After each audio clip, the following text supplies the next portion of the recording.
Hey guys, this is TI2. Okay, so I'm actually going to review one or two more games of the preliminaries. Then I'll start on some of the recent Star Ladder matches.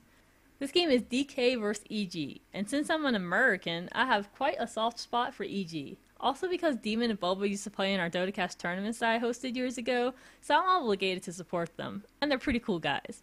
I don't know much about DK, except that they're a really good Chinese team, so let's see if the North American scene can be represented well by our boys from EG. Well, you know I always start with First Blood, so here it is. Despite Boba missing kinetic field literally by a hair, the splitter sealed the deal just fine, and secured EG First Blood. However, on the bottom lane, DK had different plans in their trailing as they had successfully taken down Demon when Morphling died mid. With Brood dead, DK had a much easier time pushing down the second tier tower on bottom. The EG support heroes tried taking down the mid tower in return, but were confronted by Burning, who quickly took out Milk. So, to wrap it up, DK got 2 kills and 2 towers, whereas EG only got 1 kill. EG went on the offensive, doing their best to try to set Burning back.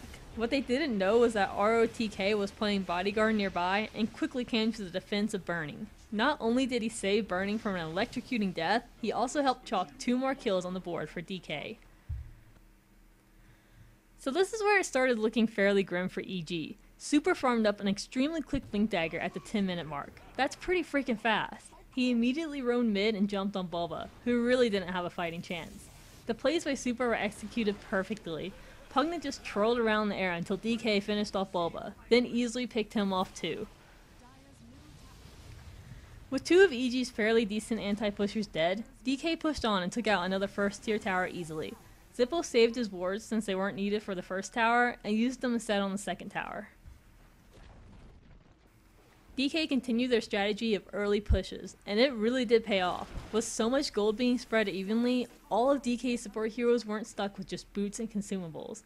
EG knew they couldn't engage in a team fight yet, so they were forced to give DK another tower. EG kind of put all of their eggs into one basket, and it was a furry lone druid basket. Although Fear had crept really well all game, there was a lot of pressure riding on him to be able to basically 1 vs 5 later on. DK realized that Fear was never anywhere on the map, so he must have been jungling. They smoked up and took down the hero that EG were really falling back on. Fear's allies tried to help him out, and they managed to pick off Zippo, but lost themselves in the process due to what I like to call hero syndrome, also known as acting like a hero and trying to save your allies.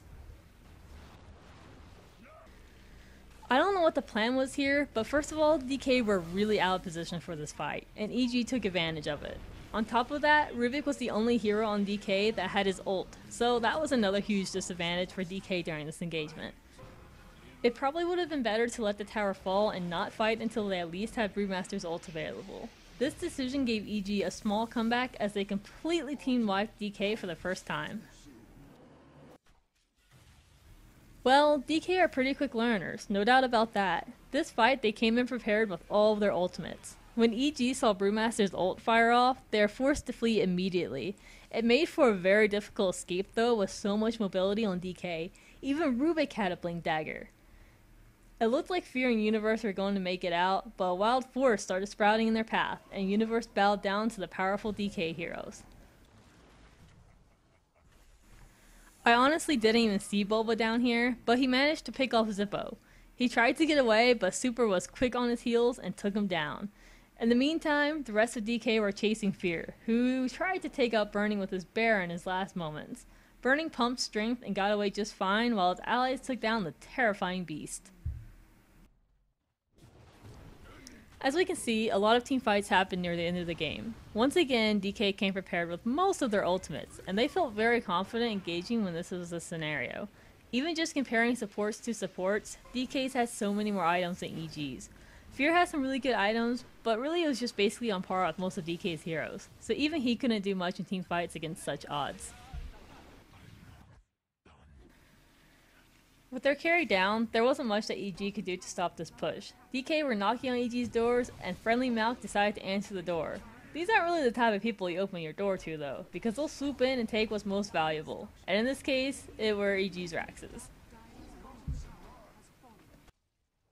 Poor Fear. Perhaps he thought they were roaching or neutraling. I don't think he expected them to be group creeping at the Ancients' location though. If DK hadn't won this game already, this definitely would have sealed the deal. So I'm sure you guessed it long ago, but with Fear dead, DK pushed up middle to secure the game. It was a pretty quick 30-minute game because DK just gained so much momentum early on. Instead of focusing only on their carry getting farm, they spread it to their support heroes too. It's not something I've seen in too many games, but I really like this style of play, and I hope it becomes more popular. I play support, so I know how unappreciated support heroes are, and how utterly sad it is when you're happy you can afford mana boots by 25 minutes.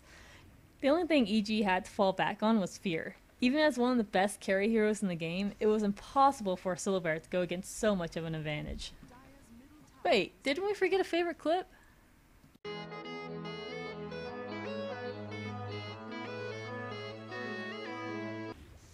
This one's a bit different than my others, but I'm a huge advocate of good sportsmanship. I just love how friendly teams are with each other, even though there's $1 million up for grab. I don't know the relationship between these two players or teams, but I think it's great to see such camaraderie between them. Well, I'm still passionately rooting for EG, so I'm hoping for a good underdog fight against DK next game. I'm Privatitude, and here's your Thunder Blunder.